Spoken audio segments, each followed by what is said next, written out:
Brussels, Belgium, 2007. A quiet park, a brutal crime, and a strange note written in Japanese.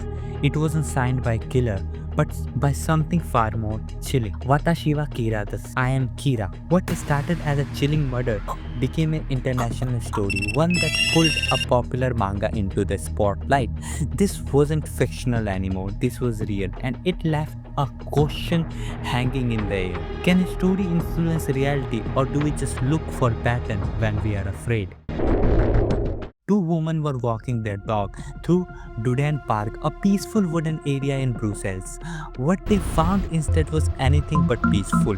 Near a hedgerow in underbush lay two dismembered human thighs and a torso partially wrapped in plastic. There was no blood, no sign of struggle. Whoever had done this had been prepared. But what really caught investigator off guard wasn't the body, it was the people. Two sheets pinned under a rock, both written in English, but one line stood out. Watashi wa Kira desu. It was grammatically incorrect phrase in Japanese meant to say I am a Kira, a direct reference to the manga Death Note. The media instantly dubbed it as the Manga Murder.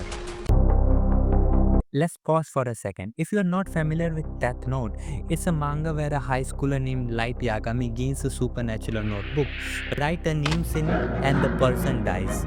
Light begins killing criminals to create a new world, calling himself Kira, a Japanese approximation of the word killer. Back in Belgium, the single line Boku wa Kira all it took to turn a brutal crime into media circus. News outlet picks it up instantly. Did an enemy inspire a killer?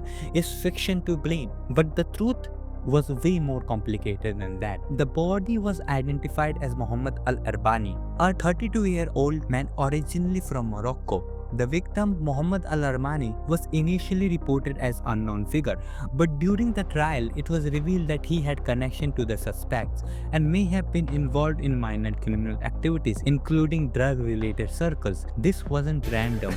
The crime was personal. There was no defensive wounds. He may have been killed elsewhere and transported to the park.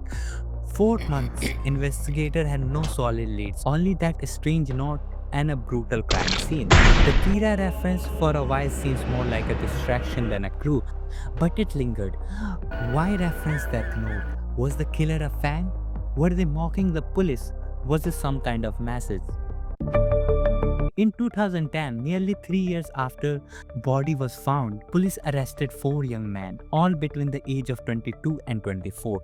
3 of them confessed to their roles in the crime. One denied everything. Their motive, a mix of theft, betrayal, and internal disputes, and all of them had known Al-Armani. This wasn't the work of a random serial killer. It was personal. But the Death Note angle, it turned out that all 4 were fans of the series. One of them had even written the Kira note, not as a confession, but as a joke, or so they claimed. Despite the case being solved, the Death Note connection refused to die. Across the world, the manga came under fire. In China, a school banned it after students were caught writing classmate names in fake Death Note. In the United States, multiple incidents in middle and high school led to disciplinary action. One student in Pennsylvania was even arrested for terrorist threat. In Russia, a group of parents petitioned to ban the manga entirely after a teen suicide was loosely connected to it. Suddenly, Death Note wasn't just a manga. It was being framed as a dangerous literature. In 2013, after years of delay, the trial finally began.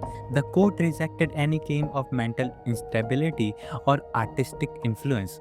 This wasn't about manga. This was real consequences and real premeditated murder.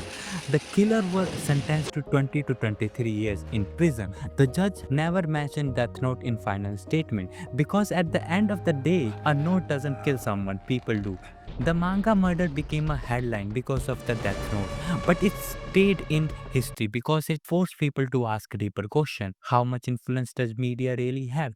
Are we just looking for something, anything to explain violence when we don't want to face human nature? Or are a story like Death Note just an easy scapegoat? The line between fiction and reality isn't always sharp, but in this case it was clear. The manga didn't kill Muhammad al-Armani, people did, and they use a piece of fiction to mask something far more human: cruelty, ego, and premeditated violence. Maybe that's real horror. If you like this dive into the dark corner where anime meets reality, consider subscribing. We usually talk about manga, anime, and creators, but sometimes story demands a different light. And sometimes the darkest stories are the ones that actually happen.